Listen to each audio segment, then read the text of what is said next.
Hello everybody.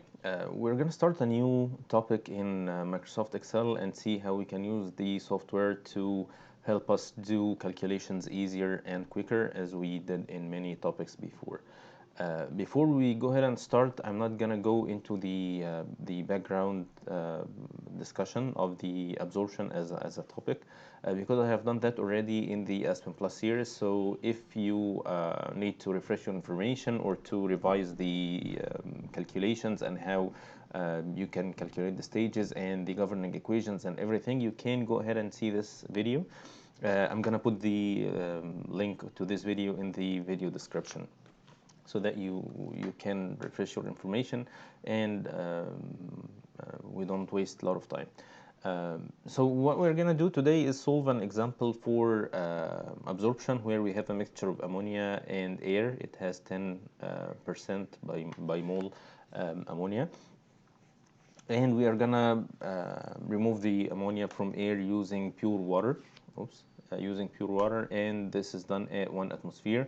The tower is provided with cooling system so that the temperature is constant, and this is the equilibrium relation between the concentration of ammonia in water and the partial pressure in ammonia in air at the same temperature, so we can use these data for this problem.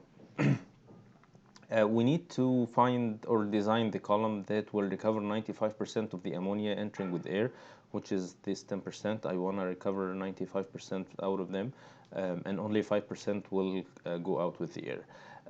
And the gas flow rate is 1000 kilomole per hour, and we want to do the calculations of the following. The first is to find the minimum water flow rate. The second is the number of ideal plates if I'm using 20% greater than the minimum, and the number of actual plates if I have overall efficiency of 25%. So let's go one by one. I have already arranged my file and prepared it, so I don't want you to feel like there are a lot of things here. I'm gonna go one by one until I reach the end, so please bear with me. So the first part here is the equilibrium data. What I'm gonna do first is put my inputs and then see how I can do the calculations. So the first part is for the equilibrium data. I have already the table which was here. I have put the data here, and I want to see which one or how I can deal with this information. My goal is to have a plot of y versus x, where y is the mole ratio of ammonia in air and the x is the mole ratio of ammonia in water.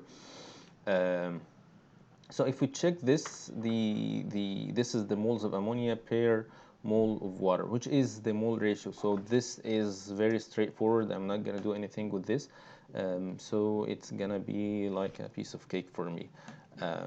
So I'm done with half of the table. The second part is the partial pressure of ammonia in millimeters mercury. I know if I divide the partial pressure by the total pressure, I'm gonna get the mole fraction, which is the lowercase y. I do my calculations or my absorption process at 1 atmosphere, so I can divide this by 760 millimeters mercury, which corresponds to 1 atmosphere. So this is the mole fraction, and from the mole fraction I can get the mole ratio from the relation, which is y or mole fraction divided by 1 minus the mole fraction. So this is it, and I can, if just to gather as many information as I want, I can get this from this, the lowercase x from the uppercase x, which is divided by 1 plus x. So this is, I think this is all what I need to do. I have now all the mole ratios and the for x and y, I have them calculated, and I can now go ahead and draw the XY diagram. If you do not understand why we use the mole ratios or the reason behind that, or how we can or got the relation from calculating the mole ratio for mole fraction or the other way, please revise the video that I mentioned. It's gonna include all the information that you are interested in. So now I can draw the equilibrium relation. As we see here, this is how it looks like. I would just kind of try to make the plot looks more nicer, so I don't want to have any like zeros that are not useful. Um, and this is how the relation looks like.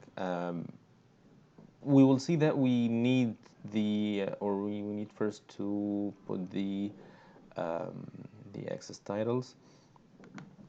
So this is y and this is x.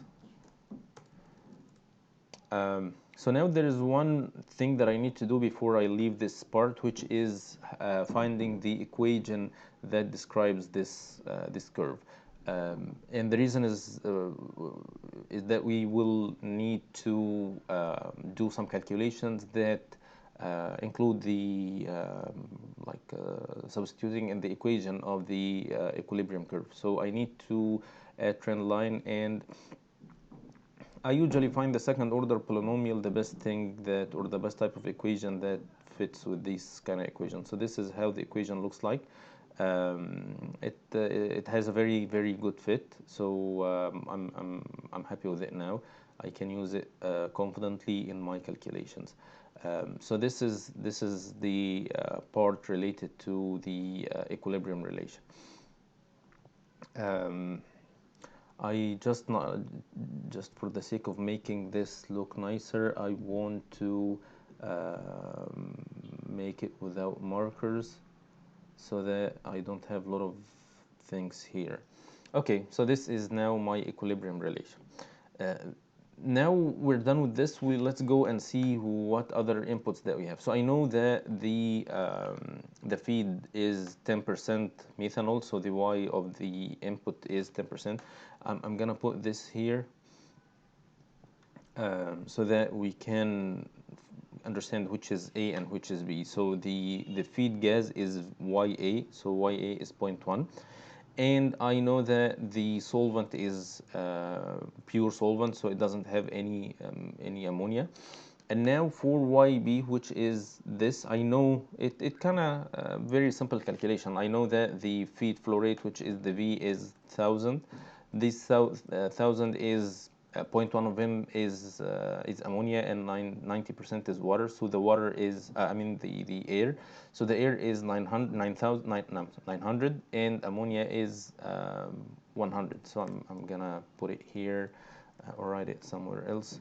So I know that ammonia is 100 kilomoles per hour, and air is 900.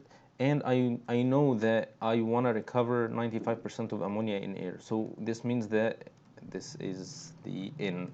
So for the out, I want to get rid of these, or 95% of this. So the rest is going to be 0.05 or 5%, and the air is going to be as it is. I don't have any losses in air. So this is the outlet flow rates that I want to have. And from this I can calculate the mole fraction, which is going to be 5 divided by 5 plus 900, which is going to be this number. So I'm going to put it here, equals 5 divided by 5 plus 900. So I now know the mole fraction, and from this I can calculate the mole ratios as we did before. So this is 1 minus this. So I have now all the mole fractions and mole ratios are calculated except for the solvent. So I don't know how much solvent I'm gonna use, but I'm gonna put any amount of solvent as just a starting point, and I'm gonna confirm this number later. So I'm gonna put 1,000 like before, or just any number. If you like that, and for that I can calculate the solute free bases, which is V multiplied by 1 minus YA, and the same for L dash is gonna be L multiplied by 1 minus XB, which is the feed amount. And now the last thing is to calculate XA, and XA can be calculated from this relation, and this relation is just based on the mass balance on the whole column. So I can calculate XA from this relation, but keep in mind that this is the uppercase KX, which is the mole ratio. which is gonna be equal to xb plus v dash divided by L dash multiplied by ya minus yb.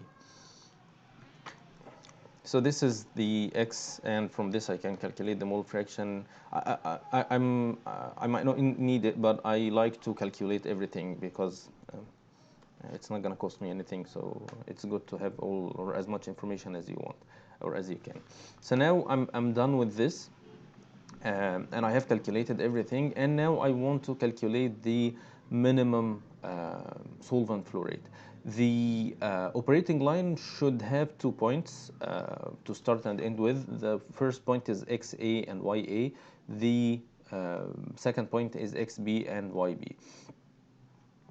And again, this X is calculated based on the amount of solvent, which I don't know. But I know that the operating line should start with XA and YA.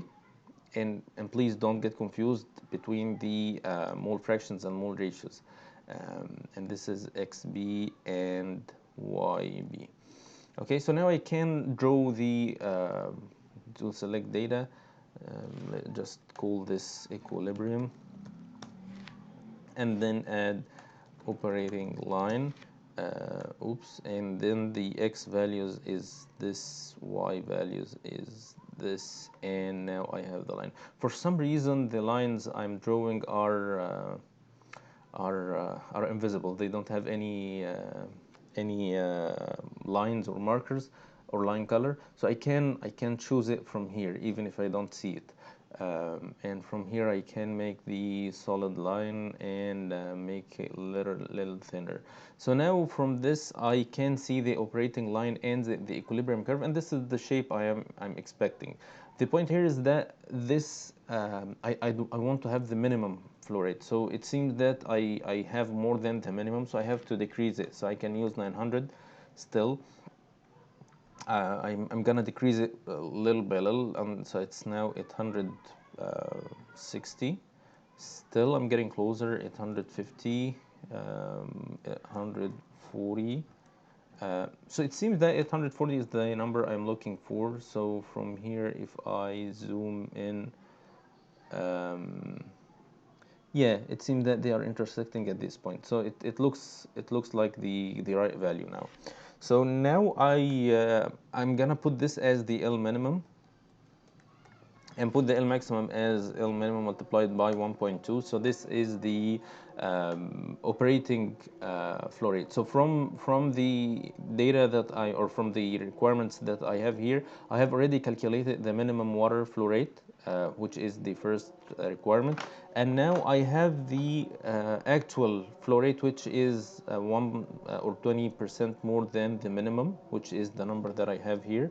And I need now to calculate the number of stages. But before I do that, I need to have the equation that describes this operating line the same way I did for the equilibrium curve. And the equation is simple. It's a straight line equation, so I just need to calculate the slope and the intercept. I can calculate them from this relation L dash over V dash and this relation here. But there is an easier way, which is using a function called slope in Microsoft Excel. So it has here the y's and the x. You just define them and it calculates the slope, and the same for intercept, which is this and this. So I now know that the equation that describes the operating line is y equals 1.12 multiplied by x plus 0.006. So this is the operating line equation. So I'm gonna stop it now at this point in this video, and I'm gonna continue in the next video to see how we can calculate the number of stages and get the software to calculate the actual number of stages for us instead of doing the calculations manually. So I'll see you then, inshallah. Goodbye.